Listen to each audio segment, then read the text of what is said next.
So, hello, welcome back to another episode of Self-Development with Tactics Podcast. And today, we're going to talk about sleep.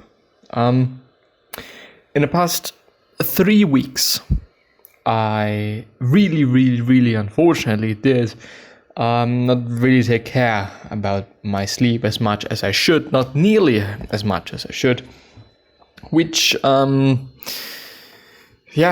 the negative effects, I am clearly seeing them. I mean, I'm definitely not as productive as I could be, even though I'm forcing myself because I do what I do and because this is what I have been done for quite some time. But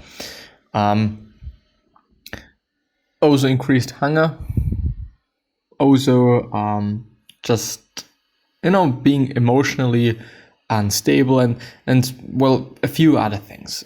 My point is, for this podcast episode and therefore also video, sleep, fucking sleep. It is something a lot of people have been quote unquote preaching, have been talking about, and so on and so forth.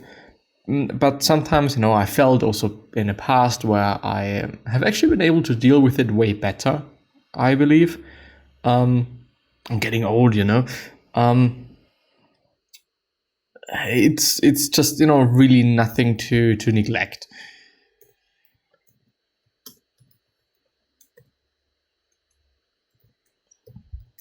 It really is something to keep an eye on.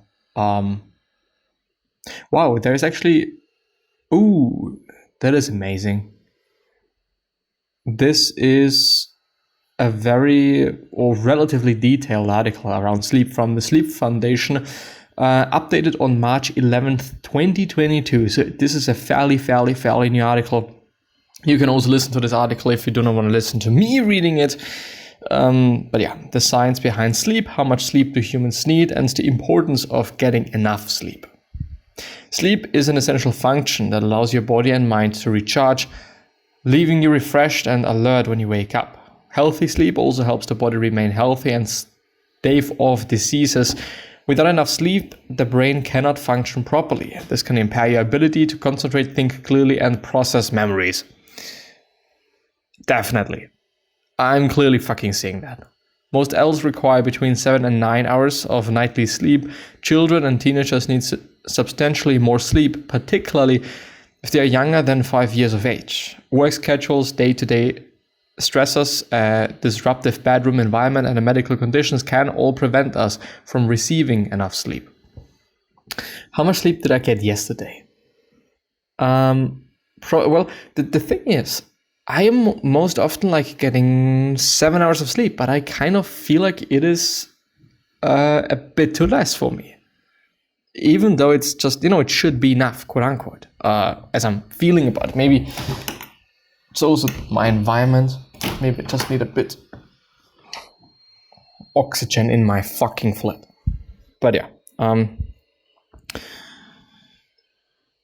healthy diet and positive lifestyle habits can help ensure an adequate amount of sleep each night. But for some, chronic lack of sleep may be the first sign of a sleep disorder. The science behind sleep. An internal quote-unquote body clock regulates your sleep cycle, controlling when you feel tired and ready for bed or refreshed and alert. This clock operates on a 24-hour cycle known as the circadian rhythm.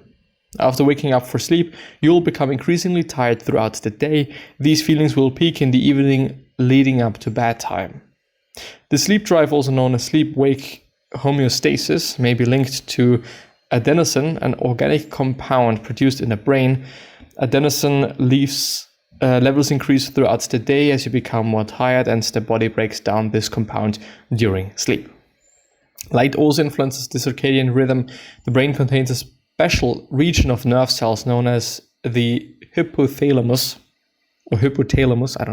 and a cluster of cells in the hypothalamus, called the suprachiasmatic nucleus, which processes signals when the eyes are exposed to natural or artificial light. These signals help the brain determine whether it is day or night. As natural light disappears in the evening, the body will release melatonin, a hormone that induces drowsiness. When the sun rises in the morning, the body will release the hormone known as cortisol that promotes energy and alertness. something that needs to be said is that, as far as I know, even though melatonin is fairly often used, it is a very strong drug. And it is a very strong, and most often it is also, as far as I have heard, it's relatively often, quite highly dosed, which should not be the case. It's not really sensical, but anyway. Stages of sleep. Once we fall asleep, our body follows a sleep cycle divided into 4 stages. The first stages are known as non-rapid eye movement sleep, which is NREM, and the final stage is known as rapid eye movement sleep, which is the REM phase. How much sleep do humans need? I am skipping one part because I'm thinking about actually kind of just talking about what I know about it. But yeah, anyway. The right amount of sleep largely depends on your age. The National Sleep Foundation recommends the following daily sleep allotments for different age groups.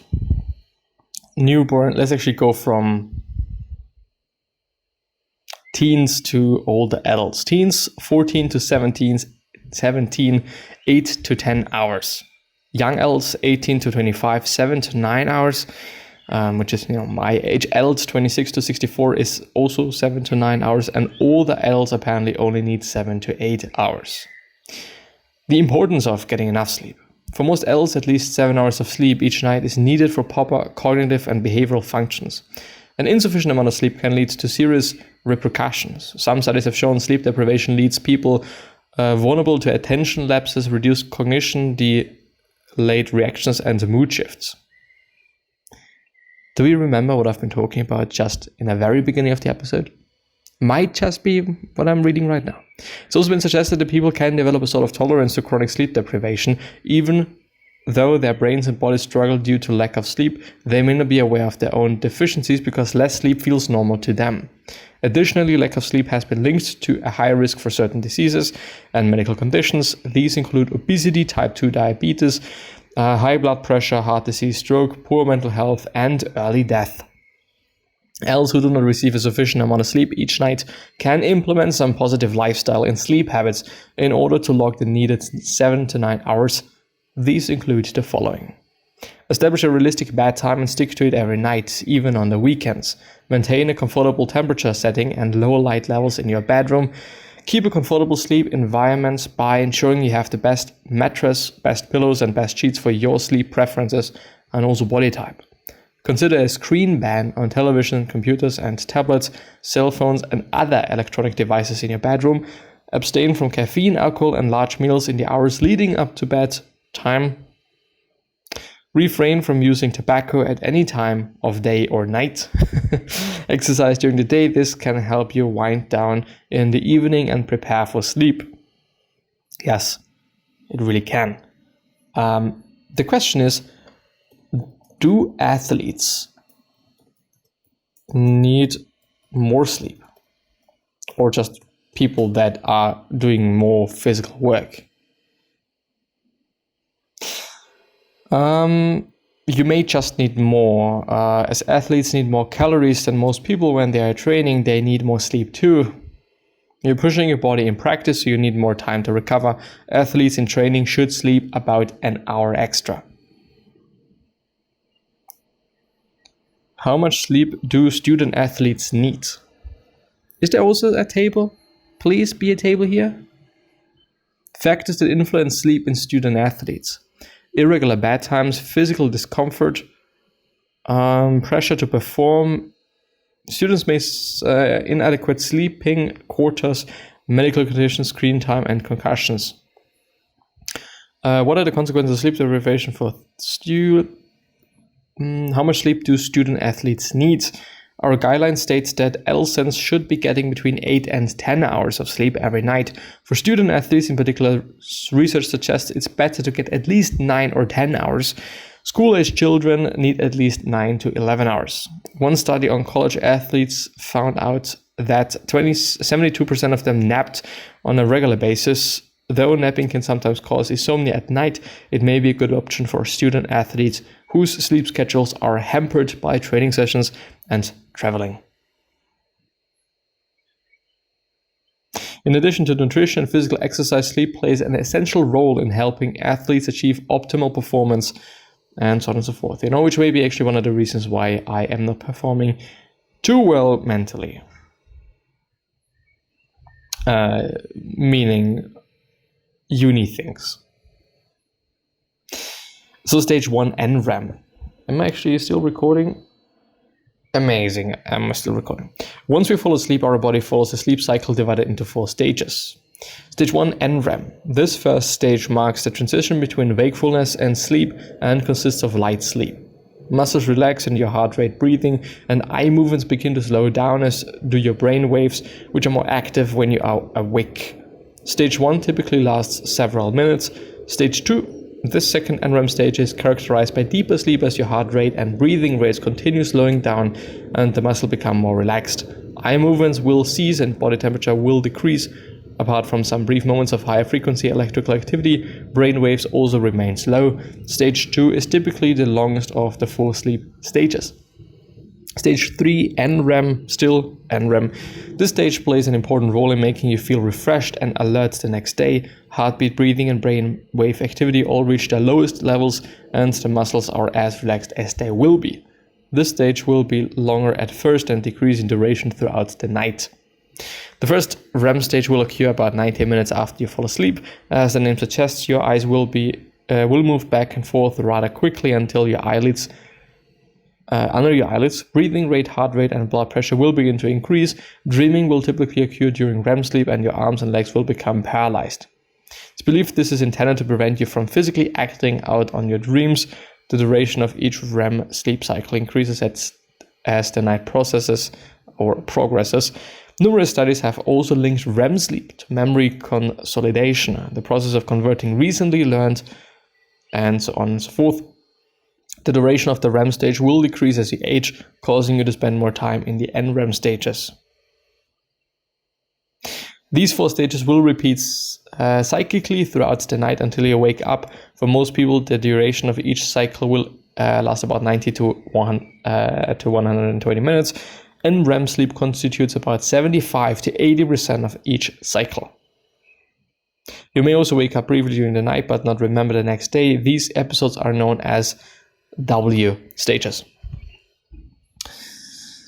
I actually wanted to look up something else, but I do not remember anymore. Oh, I do remember now.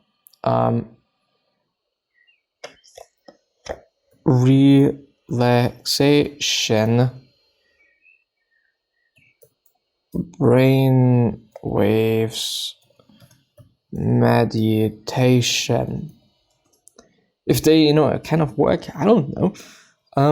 Brain activity and meditation. How to manipulate brain waves for a better mental state. Can you do so? By nexus.jefferson.edu, Thomas Jefferson University. Let's see, is there some sort of there is a table. Intense concentration and learning, gamma. Problem solving and engaging, beta. Relaxation and recharging, alpha. Dreaming, autopilot states, learning, theta. And dreamless sleep is dreamless sleep is delta.